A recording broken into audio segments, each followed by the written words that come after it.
S'ka treg. Nuk ka treg. Po me lajthit. Po me qershit.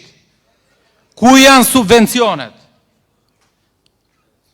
Na thonë neve, nuk ka të rinj, jeni të gjithë një lloj. Jo, nuk jemi një lloj. Ka të rinj. Për këtë arsye, ne kemi premtuar të kemi subvencione reale për kilogram prodhimi, për se cilin që investon në tokën e vetë. Për këtë arsye, në datën 11 maj, në mes të fletës votimit, keni alternativën, keni numrin 6, të cilët duhet të na mbështesni masivisht, duhet të flisni me cilin do në mënyrë që të dalim masivisht në votime, që të bëjmë ndryshimin që kemi vite që e presim dhe jam i sigur që këtu nga Ballshi, nga qarku i Fierit, ju nuk do të na lini vetëm, ju do të na mbështesni, ju do të na votoni. Kam nderin të ftoj një mik, një koleg, një inxhinier të arrirë në karrierë, zotin Erion Muska.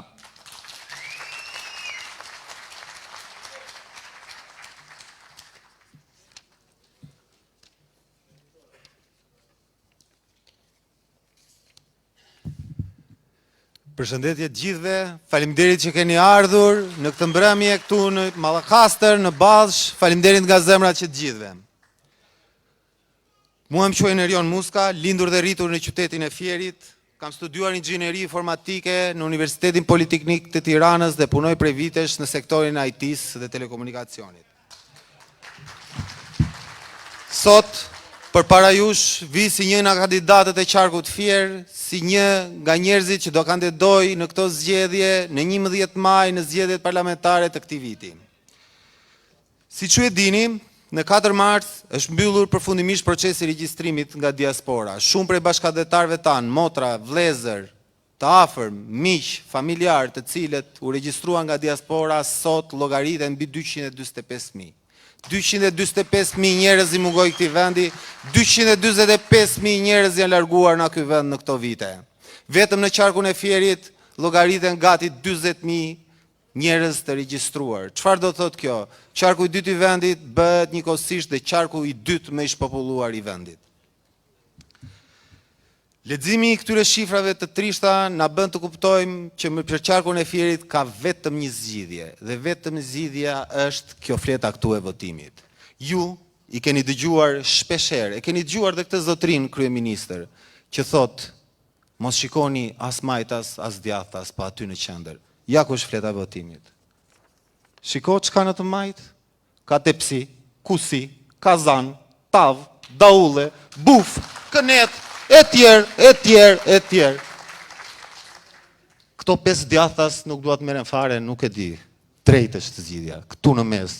Pikërisht ishte ai zotria aty. Numri 6 është zgjidhja për këtë problem.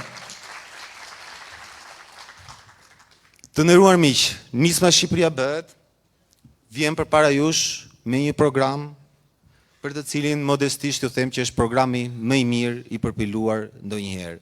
Ju e dëgjuat pedagogen Zyshën Edën që foli për arsimin. Po, çdo gjë nis në arsimi. Nga arsimi nis e ardhmja, nga arsimi nis çdo gjë dhe ne zotohemi këtu para jush që arsimi në 2 vjeçarin e parë, nëse një ditë do ta kemi në qeverisjen, do të shkojë në 5%. E dyta, ju dëgjuat Flogertin, dëgjuat edhe kolegë të tjerë, cilët folën për bujqësinë, për subvencionet e saj. Po, subvencioni në bujqësi, ajo është zgjidhja, subvencioni në bujqësi çfarë do bëj? Do të rrisi prodhimin, prodhimi do të bëj që në qarkun tonë, si një nga qarqet më të begata të vendit, sot, deri diku i cilësuar më përpara si hambari i Shqipërisë, sot është hambari i pamundësisë. Vetëm prodhimi do e nxjerrë këtë vend nga mjerimi. Këtu, të nderuar miq, jemi në Mallakastër. Në këtë tokë të bekuar me burime të shumta natyrore. Këto burime do merren nën kontroll. E dini ju që sot nga nafta ne marrim zero? Askush nuk di të na thot përse. Përse ja u themi ne? Përse është e thjesht, është abuzimi, është mungesa e meritokracisë, është gjithë ky dëm që po i bëhet këtij rajoni. Kjo gjë do të marrë fund, burimet natyrore të rajonit do të merren në kontroll dhe gjithçka do të shkojë, si themi ne, hakate i Zoti. Të nderuar qytetarë të Mallakastrës, dua t'ju kërkoj që në zgjedhjet e 11 majit të na votoni masivisht, të na votoni si një nga alternativat më të mira, si një nga alternativat që do japi përfundimisht fund tranzicionit mbi 35 vjeçar që po kalon ky vend. Ju ftojmë të bëhemi bashkarisht pjesë e Ortekut të ndryshimit. Ju ftojmë të bëhemi bashkarisht pjesë e një kapitulli të ri në historinë e vendit. Le të jemi ne ata që do të mbetemi në histori si ata që e bën Shqipërinë. Ju faleminderit.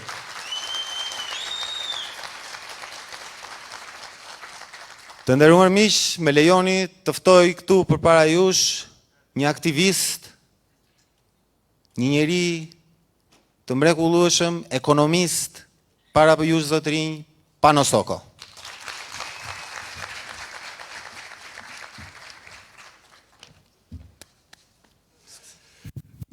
Se unë dua të flasit që këshu. E di kush është skema me e keqe që ishtë bërë këti vendi. E dini pse e ki njerëzit? Ka një shprehje që e themi gjithmonë e sarë që dalim. Nuk jemi të varfër, jemi të vjedhur. Shqiptarët nuk janë të varfër, ballshjotët e din shumë mirë që shqiptarët nuk janë të varfër, ju e dini shumë mirë që shqiptarët nuk janë të varfër. Këtu keni pasur një rafineri. Kushton 150 milion euro, e dini apo jo? Ishin 2000 vetat punësuar, atë 2000 familje që merrnin bukë. U mbyll. Pse u mbyll? As na duhet rafineria? Patjetër që na duhet, sepse ne prodhojmë sot 1 milion ton naftë në vit, apo jo? Ku do e rafinojmë? Nuk e dim se ku do ta rafinojmë. E çojmë jashtë. Po pse e mbyllën pastaj? Sepse këta kanë një model. Ka një model që të marrin parat tuaja dhe t'i fusin te xhepi tyre. Dhe këtë kanë bërë gjithë të kohë. Dhe është e gjitha me skem. Pse? Sepse duan që t'ju kenë të varur. Duan t'ju mbajnë të varur. Kur je i varfër, ti je i lirë. Dhe ata ju blejnë lirë. Kjo është një skem që ka filluar që në vitin 1990. Që me Sali Berishën. Nuk është një skem e re kjo. 34 vjet kanë ecur në gjurmët e njëri tjetrit. 34 vjet e kanë rrjepur këtë popull.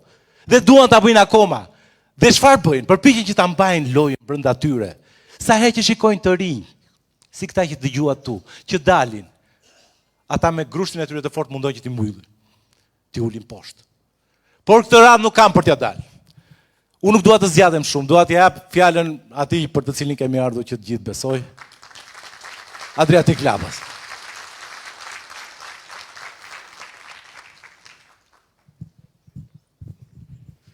Përshëndetje të dashur miq. Ulu. E para, sigurisht që një pjesë e djemve dhe vajzave tona janë të pa eksperiencë në këtë fushë, kanë emocione, janë njerëz që nuk janë marrë me politikë, po kanë një gjë, janë njerëz të ndershëm dhe kanë zemrën e pastër.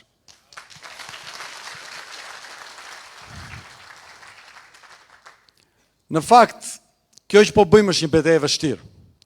Kjo është një betejë për të transformuar një vend i cili është në një farë vdekje klinike. Praktikisht shoqëria është e trembur. Shoqëria është e vakët, shoqëria e shikon Shqipërinë si një stacion të përkohshëm, nga ku do iki, nga ku do marr valixhet për të emigruar. Të emigrojnë në një vend tjetër për të bërë një jetë më të mirë, për të siguruar të ardhmen për fëmijët.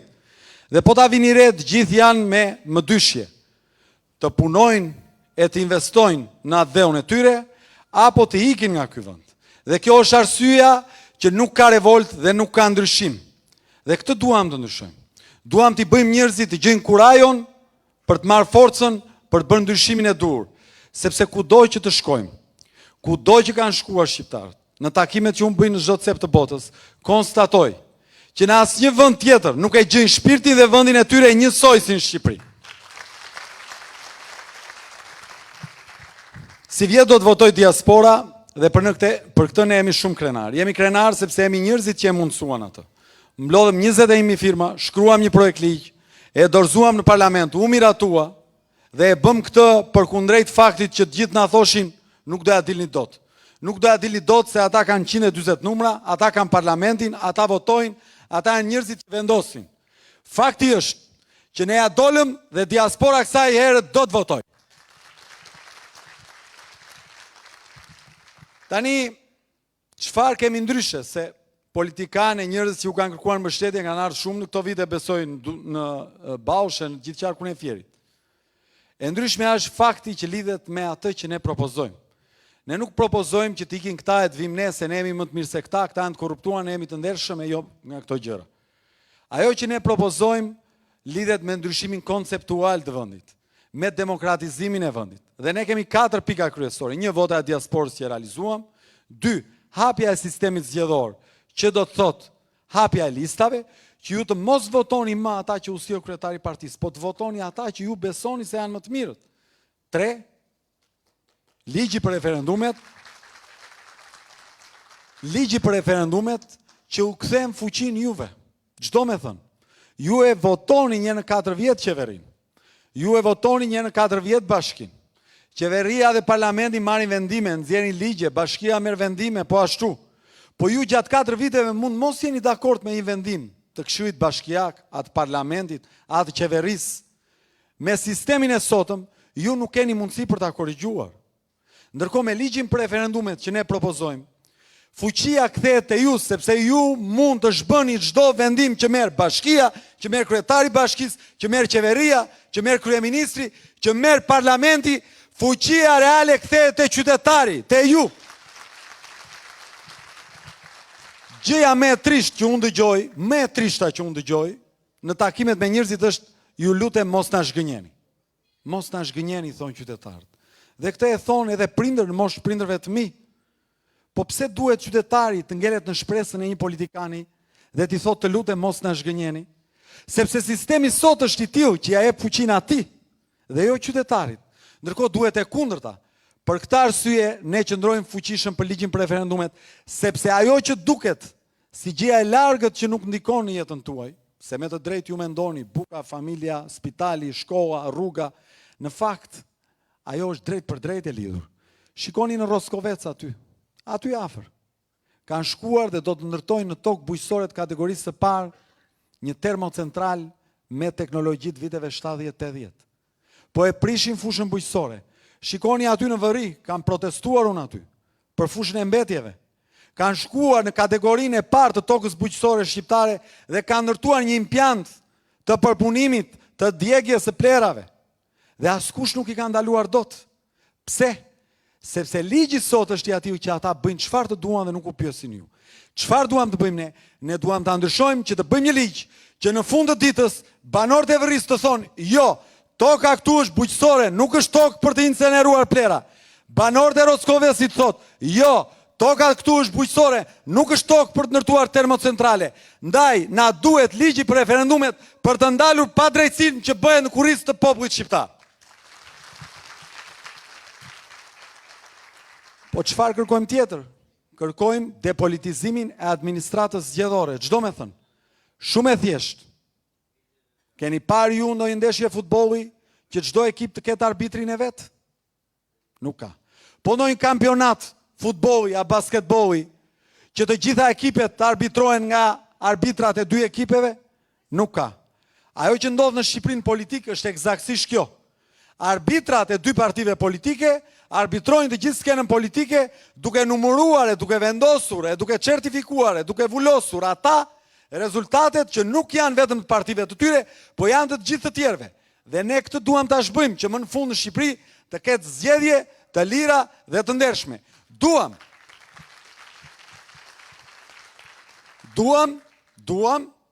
që administrimin e zgjedhjeve të mos e bëjnë partitë politike, pavarësisht emrit të partisë politike, po ta bëjnë profesionet e lira që nuk janë të lidhura me partitë politike, që janë avokatët, noterët ose institucionet e drejtësisë, gjyqtar, prokuror, të cilët nëse vërtetohet që synojnë qoftë dhe një vot të vetme, përveç se shkojnë në kokër të burgut, humbasin dhe licencën e ushtrimit të profesionit. Kjo do të garantonte më në fund në Republikën e Shqipërisë zgjedhje të lira dhe të ndershme.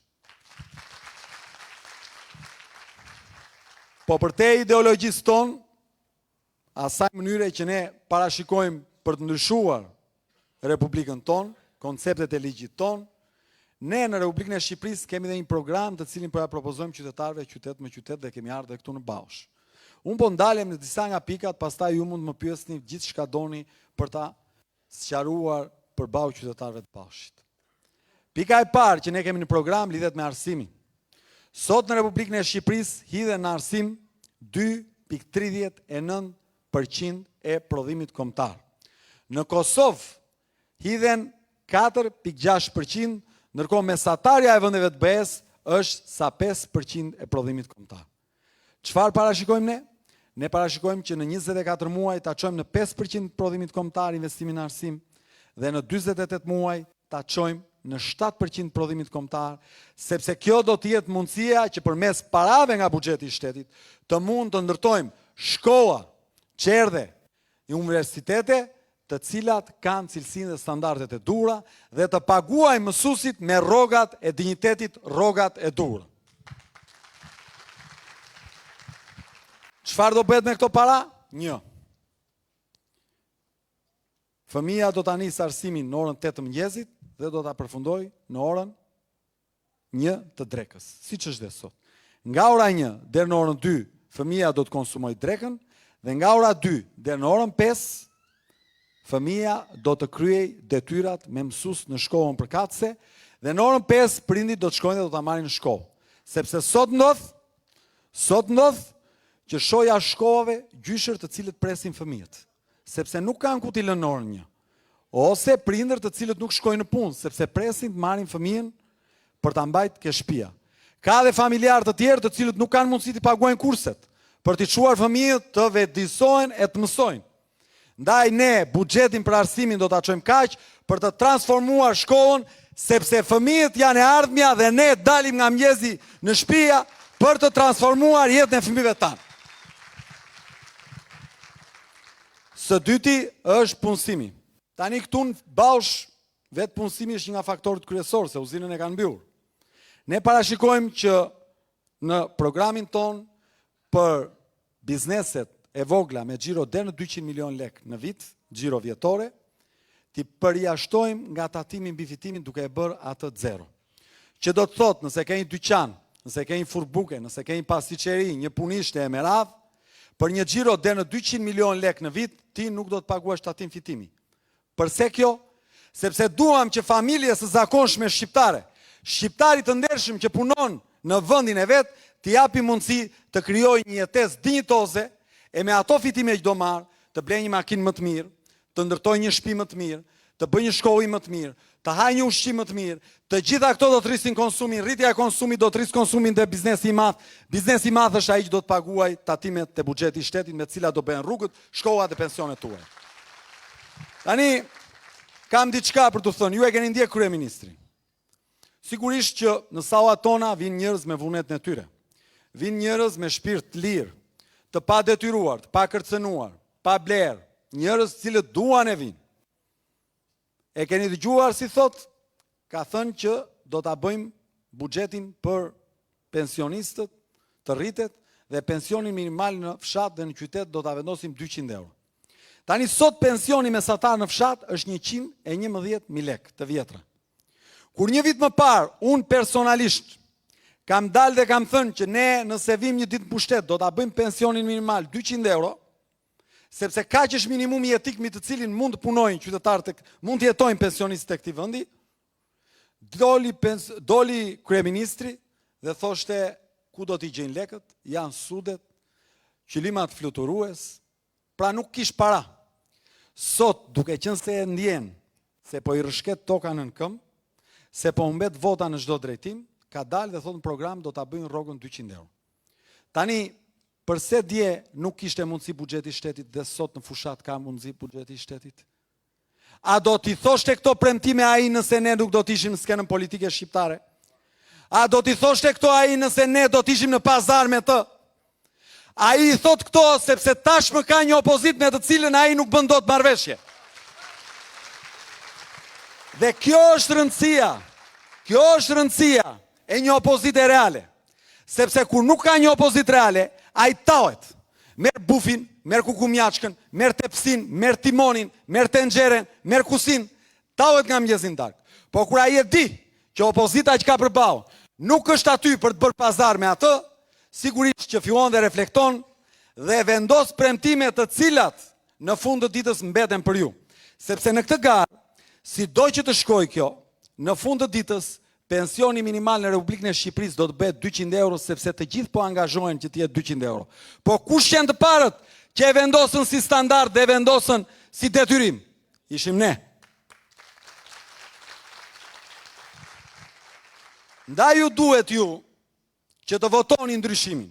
Ndaj ju duhet ju që të votoni diçka ndryshe nga ata.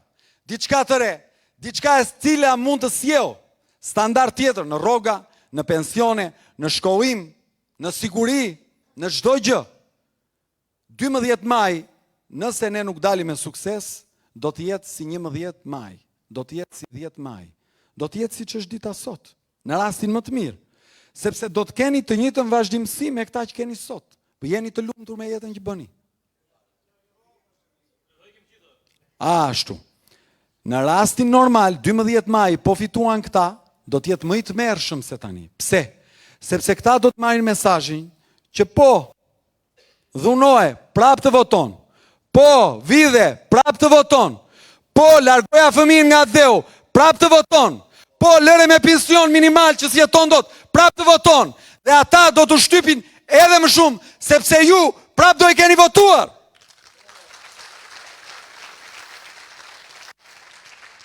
Ndaj është e rëndësishme që në 12 maj të ketë një ndryshim të madh. Të mos jenë ma ata, po të jemi ne. Të mos jenë ma ata, po të jetë ndryshimi, të jetë rinia, e cila ka ide të reja, ëndra të reja, standarde të reja, tjetër ndershmëri për ta çuar Shqipërinë përpara. Kështu që me shpirt do t'ju lutesha, mos vazhdoni me të vjetrën. Çoni nga kjo sau, që është një sau lirie, është një sau njerëzish që vinë me vunet, dhe ekni te lagjet tuaja, te familjet tuaja, te krushqit tuaja, te të afërmit, te ata me të cilët bëni biznes, te ata të cilët kanë besim te ju, dhe bindini që është koha për ndryshim, bindini që është koha për të ndëshkuar ata që e vonën Shqipërinë, bindini që duhet të sjellëm një elitë të re politike për të bërë një ndryshim të madh në Republikën e Shqipërisë.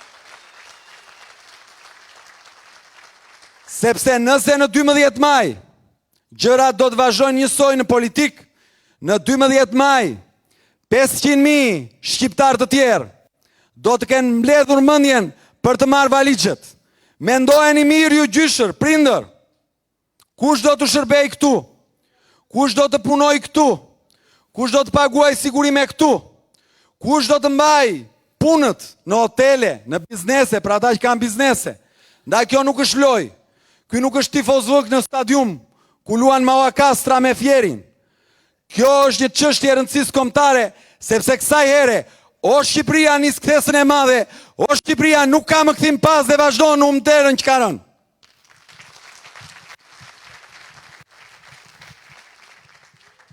Unë dua t'u falenderoj shumë që keni ardhur në këtë takim.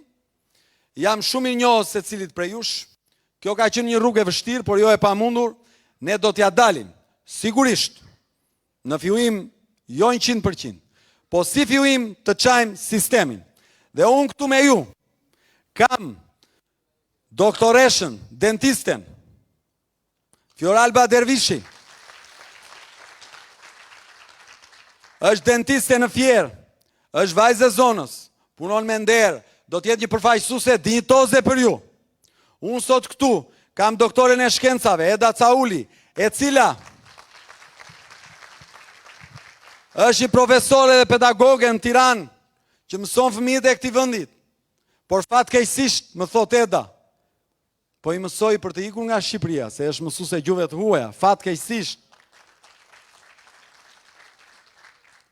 Këtu me mua sot është Laurent Driza, që është një biznesmen i suksesshëm në Gjermani. Laurenti e ka realizuar jetën e tij në Gjermani. Është një nga njerëzit më të suksesshëm në zonën e Hamburgut. Është një njeri që mban me punë në Gjermani shumë e shumë të tjerë. por ka zgjedhë të kthehet në atë dhe të jap një kontribut, sepse Laurenti është nga ata që është e pamundur ta korruptosh. Zero shans. Se nuk ka nevojë ta korruptosh. Është sot këtu me mua Azmer Dulevic, inxhinieri. Inxhinieri është nga ata djem që në qendrën e vet kurseve, se jep dhe mësim, fëmijët jetim të kësaj republike i mëson pa pagesë, sepse e ka shpirtin e bardhë Azmeri. Është sot me mua Erion Muska, sekretari jonë organizativ. Është inxhinier, softwaresh dhe informatik. Drejton një ekip prej 70 profesionistësh që punojnë për jashtë shtetit, nuk punojnë për Shqipërinë. Jam sot këtu me një ekip njerëzish që ende nuk e kanë eksperiencën e duhur publike, por kanë zemrën e bardhë dhe janë njerëz të ndershëm dhe unë them duhet i mbështesni. Sepse mbi gjithçka u duhen njerëz të ndershëm. Faleminderit shumë. Jam i hapur për pyetje nga ju, çdo pyetje që mund të keni. Faleminderit.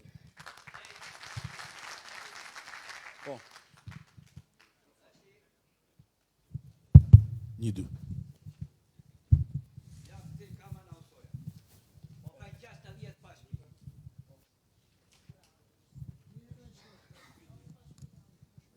Gëzim Kama e Nausoja. Jam 74 vjeç. U falenderoj shumë për të gjithë po dëgjoni këtu. Unë po haj me jetën time edhe i smur jam. Po bëj 50 gjukura tërmet jam pa shtëpi. Urdhon usoj shikon në shtëpi.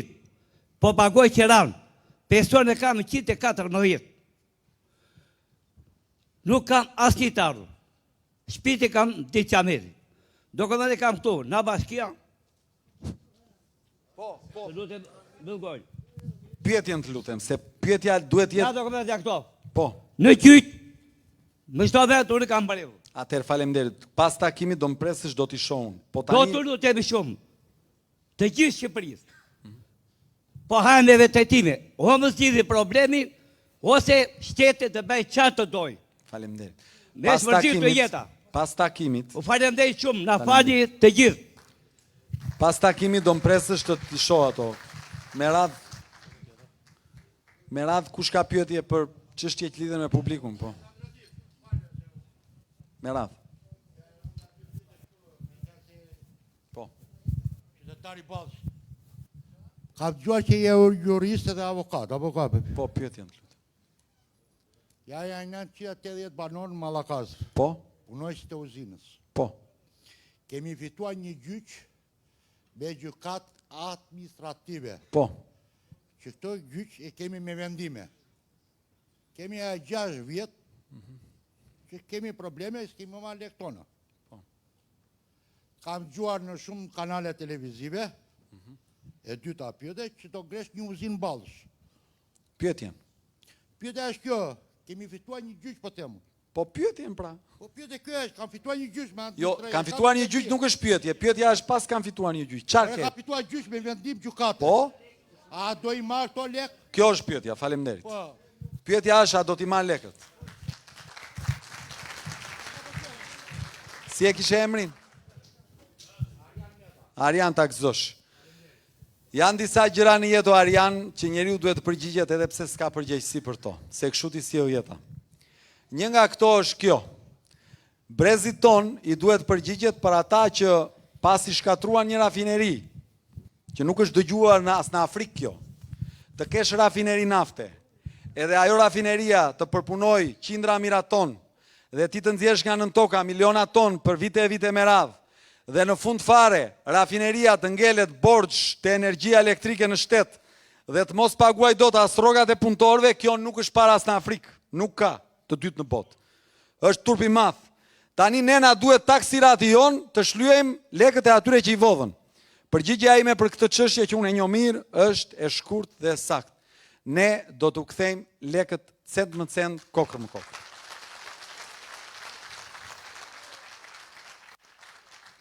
Dhe më dëgjoj me vëmendje. Dhe lekët, duke qenë se shteti u ka vonuar shumë, ata që i kanë me vendim gjykate do t'i marrin brenda afateve të përcaktuar nga ligji në çdo rast, jo më të gjatë se brenda 12 muajve nga ardhja jonë në pushtet. Nëse vimi ditë në pushtet, do të merrni lekët brenda vitit. Faleminderit. Në lidhje me rafinerin, unë kam marrë statistikat e AKP-n-s. Rezulton nga viti 2003 dhe në 2023 kemi nxjerrë rreth mbi 15 milion ton naft vetëm në zonën e Patos Marinzës. Në një nga bloqet e naftës shqiptare. S'po hyte të tjerat, po mere me këtë që keni afër këtu. 15 milion ton në 2023, tani ka shkolluar mbi 16 milion ton. Nga këto ne kemi marrë pas tatim mbi fitimin, thuajse në rregull. Tani rafineria u zhbë. Unë e marrë nga bashki këtë angazhim.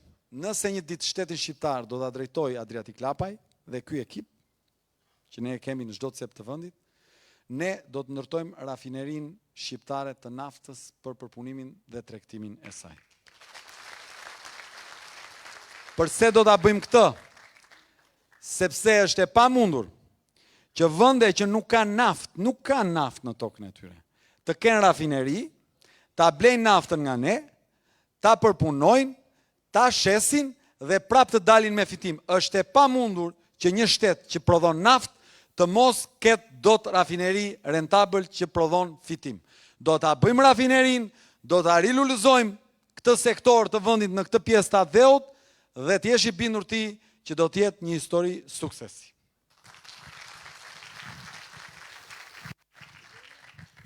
Faleminderit. Po.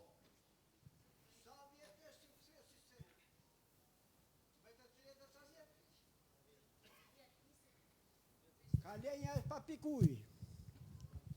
Po. Edhe ato bakti që patëm pëdhisin e benën për pikën e ujtë. Po. Nes pa pim vetë. Po. Gjatja të veç kalenjë, vinë tjemë të i lenë, makinat të rafishtë poshtë. Se nuk vetë makina atje, lartë. Vëjë atje vi kemë. Pra ndaja, duham të tim leve. Faleminderit. Jemi moshatarë, jemi njës që po vlojme, po bejme, po dhe sot 30 vjetë, të mos ketë ujë, edhe mos ketë kalenja gjate, turpi zotit është. Faleminderit. Ka që kisho. Faleminderit. Në lidhje me fshatrat e Republikës së Shqipërisë, vendi jo nuk është një vend i madh, se ne bëjmë sikur ne jemi qendra e botës, edhe ne jemi një vend sa një lagje këtyre shteteve të mëdha në botë. Jemi vend i vogël. Dhe ne kemi prodhuar kaq shumë haue sepse jemi të vjedhur. Ajo që ne angazhohemi të bëjmë është që do të hyjmë në një projekt të madh kombëtar me ushtrinë shqiptare. Pra në forcave të armatosura të Republikës së Shqipërisë do të ndërtojmë një strukturë të posaçme të investimeve në infrastrukturën dytësore, që do të thotë në ura, në tunele, në argjinatura mbrojtëse, për përmirësimin për zotri, të lutem se po i përgjigjem, për përmirësimin e infrastrukturës. Për këtë arsye, në të gjitha fshatrat ku ende nuk është vendor, do të jetë një projekt i madh kombëtar ku ne do të investojmë fuqishëm për të ndërtuar infrastrukturën e duhur. Sa i takon ujësjellsave, në fshatra është gjëja më e lehtë që nuk është bërë, sepse nuk ka fshat në Shqipëri të rralla janë fshatrat që nuk kanë burim me ujë, nuk ka pas vullnet. Tani unë nuk bëj dot fushat të them njerëzve do të sjell ujin, se është turp të bëj fushat në 2025 në do të sjell ujë. Shqipëria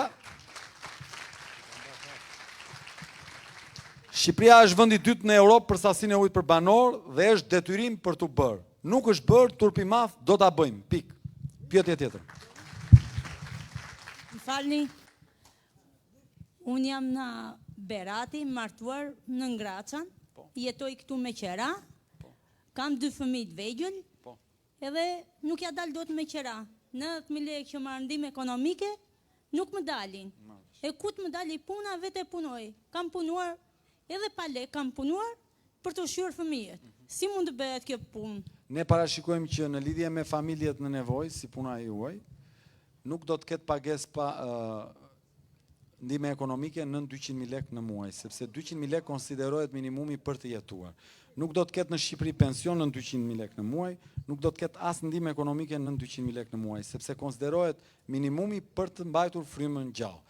Sa i takon nënave të cilat duan të punojnë, zgjidhja nuk është ndihma ekonomike zonjë, është hapja e vendeve të punës, zgjidhja është ajo uzina që që aty të mos prishej, po të bëjë moderne, që gratë e Mallakastrës punonin dhe aty në kafaraje në këto zonat e tjera të Fierit, të mos i marrin ato produktet e tyre dhe t'i shesin lirë në treg sepse nuk kanë ku t'i ruajnë, po ndërtojmë një frigorifer të madh magazin që njerëzit t'i ruajnë dhe t'i shesin gjatë gjithë pjesës tjetër të vitit siç e bën çdo vend normal, apo diku më tutje që prodhohen produktet tjera të ketë fabrika të cilat të përpunojnë produktet dhe njerëzit mund të jetojnë.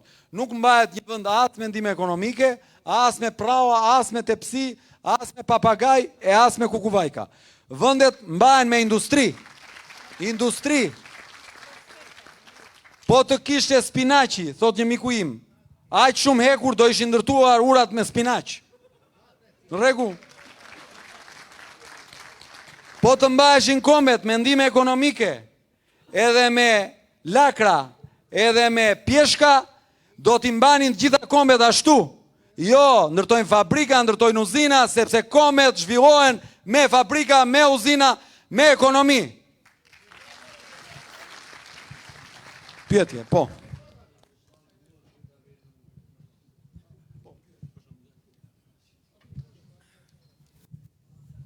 Atëre, përshëndetje profesor, Artur Bregës, Komuna Selit.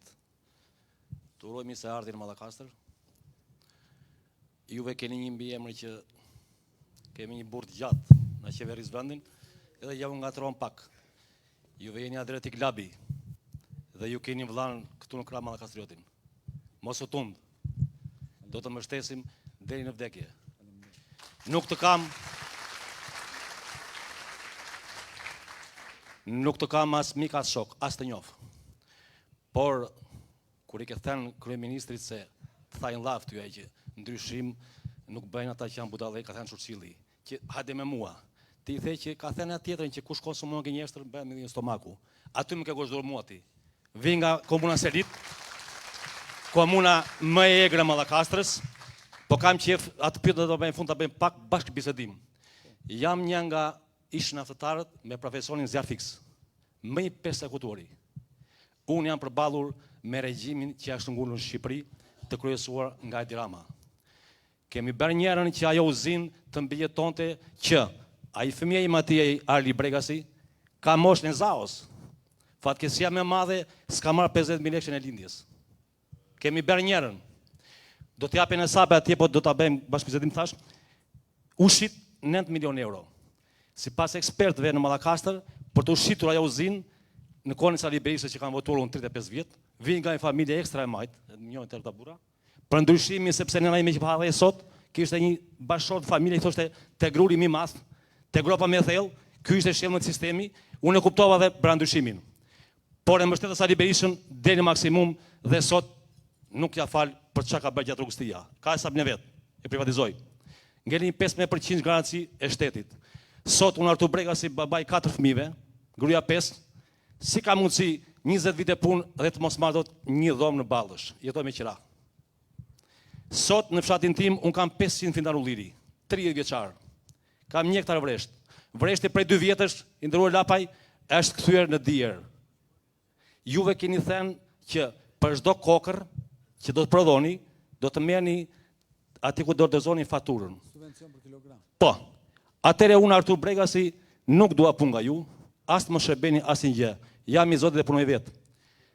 A do ketë shanse nëse ju vini në pushtet nesër të bëni rezerva grumullimi shtet dhe privat, që nëse unë atë frenë e rushit, dua ta shes 1.000 lekë të vjetra. Nuk mu shit deri në drekët. Në darkët ai fishket.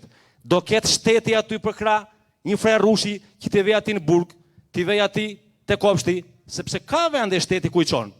Që unë kam eksperiencë, vi nga Venecia Italisë. Kam punuar 5 vite vila rushin. Me miliona hektar vresht me rushin Prosecco, nuk ngelet asnjë kokër e vjen kombajna. Dikush mund të habi. Bota e vjen rushin me kombajn. Nuk pash asnjë italian të qante. Si ka mundësi, thash? Ata kanë një kooperativ. Deklarojnë në muajin qershor, shikojnë vreshtin se sa ka të ardhura dhe thotë kam 100 ton rush. 100 ton që nda dozoj se s'bën atje se ka për kontratën. Nëse se plotësonte, do e blinte sa frangu pulën, t'ia dozonte. Po kishte më tepër, do priste radhën e aty që kishin bërë bashkëbisedimin dhe më në fund t'ia mbite me pak lek. Në moment që nuk ndërhynte ai që kishte bërë kontratën, ndërhynte i madhi shtet. Nuk e lidhet të vinë asnjë. Dhe te kjo më dha më shumë. Të thash, un kam bërë burg për uzinë e Ballçit. Jam rrëmbyer dhe ai djali im atje ka qarë për baban burg. Pse i thash Edi Ramës mos ja prish uzinë e Ballçit? Por sot ajo ka edhe një dëm më të madh, zoti Lapaj. 1 metër katror në Mallakastër kushton 4500 lekë të vjetra. 1 hektar bën 45 milion. Uzinës Ballçit janë rrëmbyer nga këta bosat që janë sot të lart, më kupton? 85 hektar tokë. Me çfarë vlerësh bler kjo tokë? Që bën të paktën 35 milion euro. Ku ti u dhurua kjo pronë? Kur unë sot kam fituar 2 gjyqe të formës për erë, të papelueshme. Asnjë nuk paraqitet sepse ka qenë offshore. Këta kanë ardhur offshore për hir të zotit Edvin Kristaq Rama. Jeni e vetmja shkëndij që po ju shikojmë sot në syt. Unë nesër ikë për Athinë. Ai voglushi do ta tregoj në Athina, sepse po më paraqitet pozicioni kam njeriu në afatije që në moment që në 11 maj këta shqiptarë që kanë ardhur të lloj drejtje këtu nga këta lloj politikanësh, duhet i lënë si Artur Bregasi. E ndrova profesorin që keni thënë se më kanë rrëmbyer zemrën. Që i fëmia klasën e parë, nëse nuk ecën për 6 muaj, do lesh prapë, jo, ndroje. Nëse ju nuk bëni, largoni. Dhe unë dua burra të vinë këmbë si ti pa bodyguard. Edhe nesër. Çan këta burra me 400 bodyguard. Kush i paguan këta? Nga ku do ky lek? Qëndro fisnik. Ke program Mallakastriotët. Ke shumë vota gjigante të heshtura, sepse po na rrim poste. Mua s'kan çambel. Un kam vetëm vdekjen nga Zoti i frikë. As i burr nuk ka frikë. Mos u tërhiq. Qëndro ashtu në gjuhën labe. Se din shumë mirë të vinë këta jama kur e merr laboria në dorë, muhabetin bashkë me Mallakastriotët. Ju faleminderit, po të thash, tek ato kokrat, nëse do ketë magazina paralele që mua patatja, domatja, speci, si në lushje të mos i një kanal. Faleminderit. Për të më dhe më zemra mua.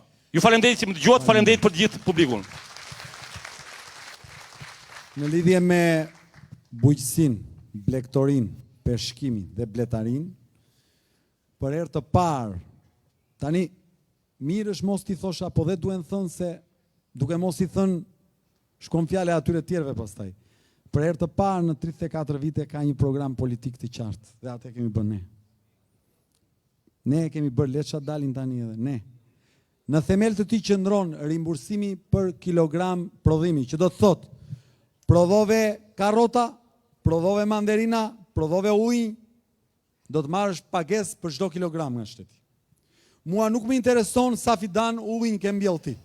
Se ti mundi mbjellësh su bëni smet, thajen edhe mirupafshim. Jo, mua më intereson sa prodhim më hedh në treg, sepse prodhimi më sjell zhvillim. Për çdo kilogram prodhim do marrësh para ti dhe të gjithë të tjerët. Dhe paraja që do të marrin do të jetë deri në 50% e kostos së prodhimit. Që do të thotë nëse për 1 kilogram domate ke prodhuar me kosto 300 lek, do të marrësh pas deri në 150 lek për kilogram. Iku e parë. E dyta, në lidhje me ruajtjen e këtyre dhe shitjen. Tani, ka 2 lloj sistemesh. Është ai sistemi i parë që shteti del garant për gjithçka. Është dhe ky sistemi i dytë. Është dhe ky sistemi i dytë ku shteti siguron rregullat e lojës dhe nuk ndërhyn, sepse po ndërhyu e prish. Fakti që vendet të tjera e bëjnë me sukses do të thotë që ky i dytë është më i mirë. Problemi është që duhet bërë tamam. Si? Nuk vjen do të shteti të ta blej ty atë që të ngelet te ferma, se s'ka ku ta çoj shteti, ku do ta marr? Ja e mori domaten, ku ta çoj? Po shteti bën një gjë tjetër. Shteti investon në 2 kategori gjërash.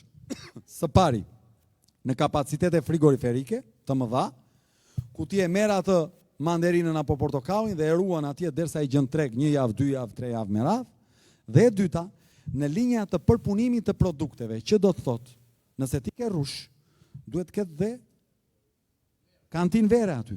Nëse ti ke domate, duhet ketë dhe fabrik salse aty. Nëse ti ke perime, duhet ketë dhe për gogozhare aty.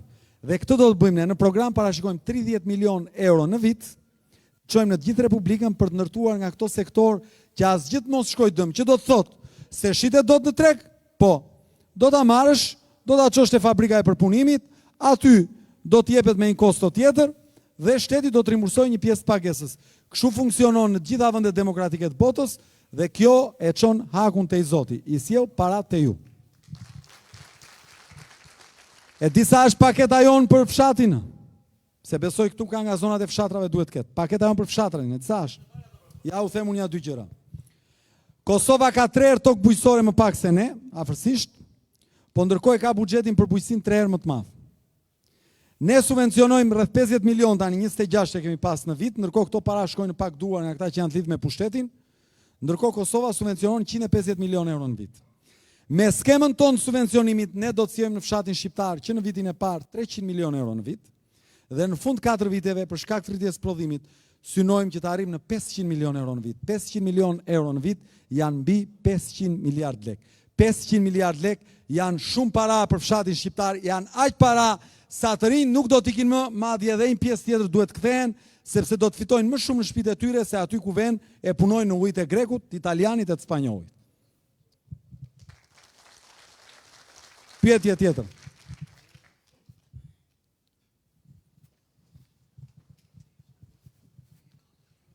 Përshëndetje dhe suksese të gjithë emrave të dëgjuam. Unë quhem Faleminderit. Kujtim Hasanaj. Prej ardhe kam nga komuna Selit, banoj Ballësh. Jemi disa familje këtu që kemi bërë shtëpit që nga 91-shi.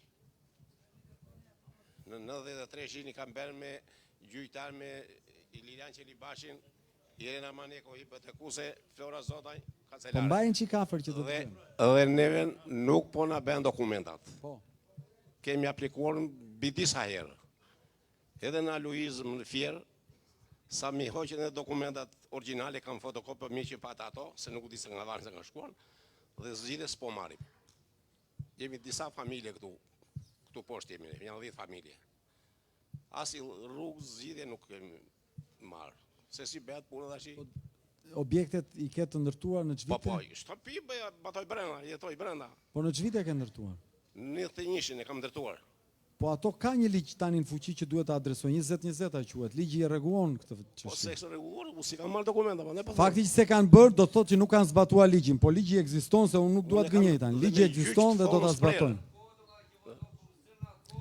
Ideja është ligji ekziston, nuk e kanë zbatuar dhe duam të ndërtojmë një republikë që ligji të zbatohet dhe ti ta marrësh dokumentin tënd. Për këtë arsye kemi parashikuar që procesi i legalizimeve do të përfundojë për 6 muaj, procesi i pajisjes me tokë bujqësore, pra me certifikata me 7551-shin, për 16 muaj dhe procesi i kthim kompensimit pronës për 24 muaj. Ky është projekti jonë. Faleminderit. Ju faleminderit, nuk e di. Ka pyetje tjetër? Po, nderuar. Vetëm dua të bëni pyetje që lidhen me tërësinë e komunitetit, jo pyetje vetëm për vetes. Po. Po. Po. Sa e vërtet është? Edhe nëse është e vërtet, si do të na është me agronin? Tani ti e ke parë që e kam çuar në gjykatë unë apo? Inshallah e fiton. Tani ta bëjmë gjyqin në gjykatë, ta bëjmë këtu. Jo, atje, so e gjyqë ne. Tani po të vete, një sekond. Po të vete unë, më dëgjoj mua, më dëgjoj. Faleminderit. Gjykata e zgjidh, gjykata. Faleminderit. Pyetje tjetër? Pyetje tjetër?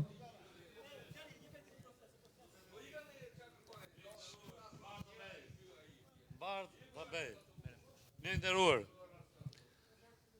mos hiqni dorë nga logo atje. Mba militant të ndreshëm, jo në ata sprodheqit që rrimë lëmosh, edhe do të hezi shumë. Faleminderit shumë. Ka që kisha në ta. Unë- Bardh Babej, zoti. Në emër të e mbylla. Në emër të Refatit, në emër të Flogertit, në emër të Patrikut, në emër të Laurentit, në emër të Azmerit, në emër të Fioralbës, në emër të Erionit, në emër të Adës, dua të falenderoj që ishin sot këtu. Faleminderit nga zemra dhe uroj që në 11 maj masivisht numri 6 me familje, me fisni, me shoqëri, si e ndryshimin.